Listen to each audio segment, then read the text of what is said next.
Just as a person is commanded to honor his father and hold him in awe, so too is he obligated to honor his teacher and hold him in awe. Indeed, the measure of honor and awe due one's teacher exceeds that due one's father. His father brings him into the life of this world, while his teacher, who teaches him wisdom, brings him into the life of the world to come. Accordingly, if he saw a lost object belonging to his father and one belonging to his teacher, the lost object belonging to his teacher takes precedence.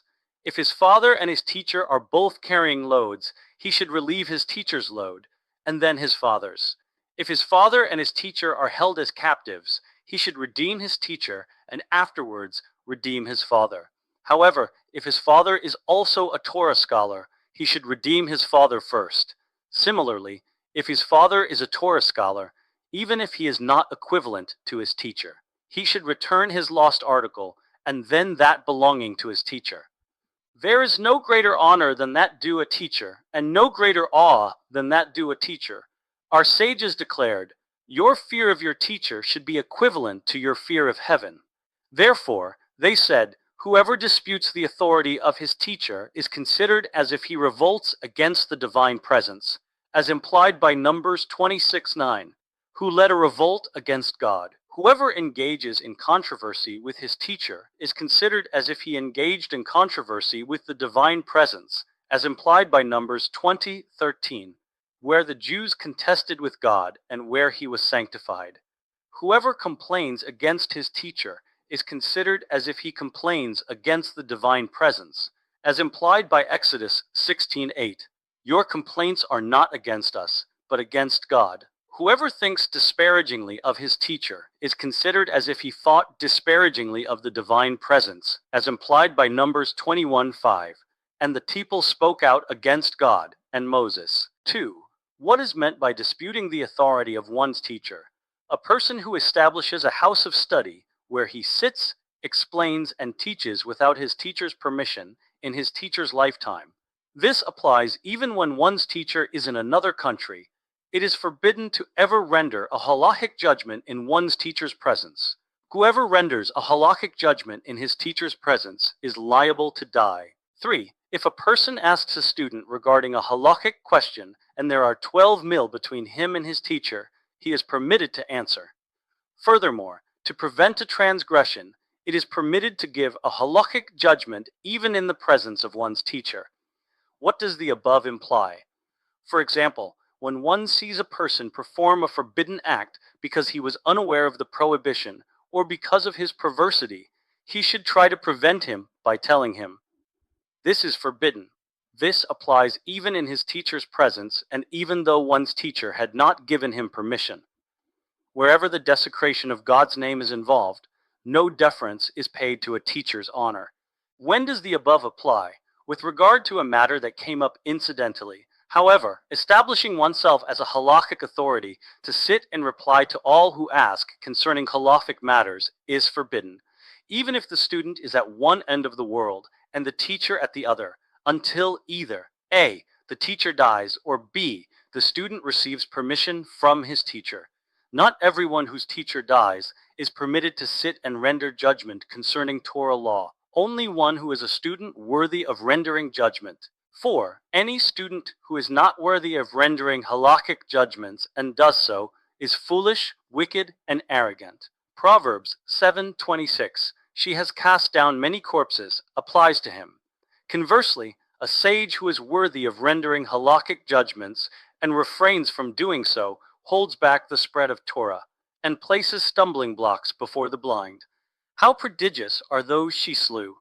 Ibid applies to him. These underdeveloped students, who have not gathered much Torah knowledge, seek to gain prestige in the eyes of the common people and the inhabitants of their city by jumping to sit at the head of all questions of law and halakhic judgments in Israel. They spread division, destroy the world, extinguish the light of Torah, and wreak havoc in the vineyard of the God of hosts. In his wisdom, Solomon alluded to them as follows. Song of Songs 2:15. Take for us foxes. Little foxes that spoil the vineyards. Our vineyards are blooming. 5. It is forbidden for a student to refer to his teacher by name, even outside his presence. He should not mention his name in his presence, even when referring to others with the same name as his teacher, as he does with the name of his father. Rather, he should refer to the others with different names, even after their death. The above applies when the name is unusual, and all will thus know to whom it refers. A student should not greet his teacher or respond to the latter's greeting, as is customary when two friends exchange greetings. Rather, he should bow before him and say with awe and reverence, "Peace be upon you, my master." If his teacher greeted him, he should respond, "Peace be upon you, my teacher and master." Similarly, he should not remove his tefillin in the presence of his teacher, nor should he recline in his presence. Rather, he should sit before him as one sits before a king. A person should not pray either in front of his teacher, behind his teacher, or at his teacher's side. Needless to say, one should not walk by his side. Rather, he should distance himself behind his teacher, without standing directly behind him, and then pray. One should not enter a bathhouse together with his teacher, or sit in his teacher's place. One should not side against his teacher's opinion in his presence or contradict his statements. One should not sit in his presence until he tells him to sit. One should not stand before him until he tells him to stand, or until he receives permission to stand. When one departs from this teacher, one should not turn his back to him.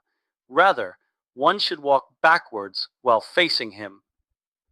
7. A person is obligated to stand before his teacher from the time he sees him, as far away as he can see, until he passes beyond his field of vision and is hidden, his figure no longer visible. Then the student may sit. A person is obligated to visit his teacher during the festivals. 8. Deference should not be shown to a student while in the presence of his teacher, unless it is customary for his teacher also to show him deference. All the services which a servant performs for his master should be performed by a student for his teacher. However, if the student was in a place where he was not recognized and was not wearing tefillin, should the student suspect that people will say he is a servant, he need not put on his teacher's shoe or remove it. Whoever prevents his student from serving him withholds kindness from him and takes away his fear of heaven. Any student who deals lightly with a matter related to the honor of his teacher causes the divine presence to depart from Israel. 9. A student who saw his teacher transgress the words of the Torah should tell him, "Master, you have taught us such and such from such and such." Whenever a student mentions a teaching in his teacher's presence, he should tell him, "You have taught us the following." Master, he should not mention a concept which he did not hear from his teacher unless he mentions the name of the person who authored it. When his teacher dies, he should rend all his garments until he reveals his heart. He should never mend them. When does the above apply? To one's outstanding teacher from whom one has gained the majority of his wisdom. However, a person who has not gained the majority of his wisdom under a teacher's instruction is considered to be both a student and colleague. He is not obligated to honor him in all the above matters. Nevertheless, he should stand before him, rend his garments at his death, as he does for all the deceased for whom he is obligated to mourn. Even if he learned only one thing from him, whether it be a small or great matter, he should stand before him and rend his garments at his death. 10. Every student with a proper character will not speak in front of anyone who is wiser than he is, even though he has not learned anything from him. 11. An outstanding teacher may, if he desires, forego his honor with regard to any or all of the above matters, to any or all of his students. Even though he forgoes these honors, the student is obligated to respect him at the time he forgoes respect. 12. Just as students are obligated to honor their teacher, a teacher is obligated to honor his students and encourage them. Our sages declared, "The honor of your students should be as dear to you as your own."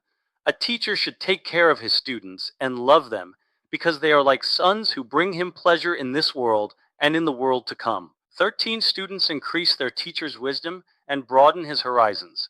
Our sages declared, "I learned much wisdom from my teachers, and even more from my colleagues.